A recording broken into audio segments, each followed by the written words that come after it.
മുഖ്യമന്ത്രി ആരാകും? നാളെ parliamentary party യോഗം. പിന്മാറാതെ 3 നേതാക്കന്മാരും. രമേശ് ചെന്നിത്തല ഡൽഹിയിൽ.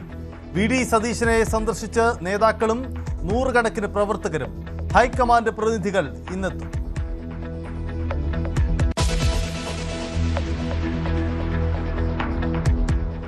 തെരഞ്ഞെടുപ്പ് ഫലം വന്ന് ഒരു ദിവസം കഴിഞ്ഞിട്ടും പ്രതികരിക്കാതെ മുഖ്യമന്ത്രി.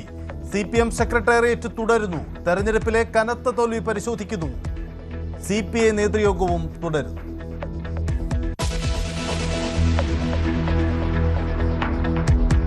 ഗവർണറെ കാണാൻ വിജയ്. 3:30 കൂടിക്കാഴ്ച. വിജയ്ക്ക് ഉപാധികളോടെ കോൺഗ്രസ് പിന്തുണ നൽകും. നാളെ സത്യപ്രതിജ്ഞയ്ക്ക് സാധ്യത.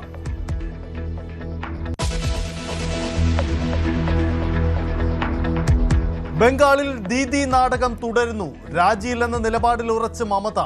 സത്യപ്രതിജ്ഞയുമായി മുന്നോട്ടു പോകാൻ BJP. ചരിത്ര വിജയത്തിൽ നരേന്ദ്രമോദിയെ അഭിനന്ദിച്ച് അമേരിക്കൻ പ്രസിഡന്റ്.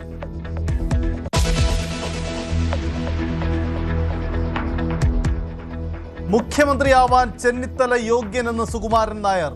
താക്കോൽ സ്ഥാനം പോലെയുള്ള പ്രസ്താവനകൾ ഉണ്ടാകില്ലെന്നും NSS ജനറൽ സെക്രട്ടറി. സതീശൻ മികച്ച പ്രതിപക്ഷ നേതാവായിരുന്നുവെന്ന് വെള്ളാപ്പള്ളി നടേശൻ. കുഞ്ഞാലിക്കുട്ടി മിതവാദിയെന്നും തിരുത്തൽ.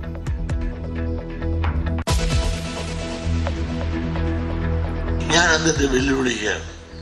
ആ 100 2 കുറച്ചോ 98 കിട്ടുമെങ്കിൽ കിട്ടില്ല എങ്കിൽ VD സതീശൻ ഇന്ന് അദ്ദേഹത്തിന്റെ പദവി രാജിവെച്ച് രാഷ്ട്രീയ വനവാസത്തിൽ പോകാവോ? ഞാനാണെങ്കിൽ SNDP ജനറൽ സെക്രട്ടറി സ്ഥാനം രാജിവെക്കാൻ തയ്യാറാണ്.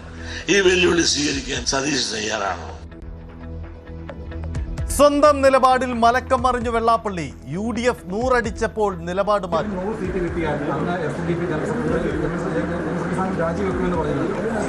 അങ്ങനെ പലതും പറഞ്ഞാണ്. അങ്ങനെയൊന്നും പറഞ്ഞില്ല.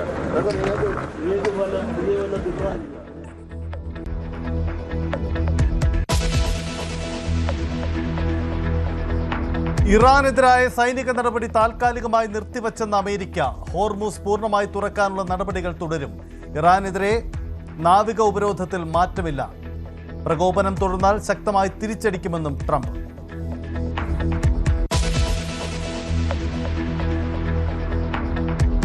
US-ന്റെ സൈനിക വിമാനം പേർഷ്യൻ കടലിടുക്കിൽ വെച്ച് കാണാതായി. സിഗ്നലുകൾ നഷ്ടമായത് ഖത്തറിന് മുകളിൽ വെച്ച്.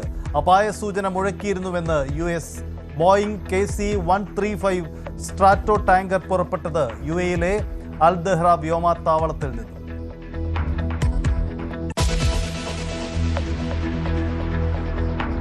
സംസ്ഥാനത്ത് ഹോട്ടലുകൾ അടഞ്ഞുകിടക്കുന്നു. പാചകവാതക വില വർധനയ്ക്കെതിരെ കടുത്ത പ്രതിഷേധം. പരിഹാരമില്ലെങ്കിൽ അനിശ്ചിതകാല സമരം.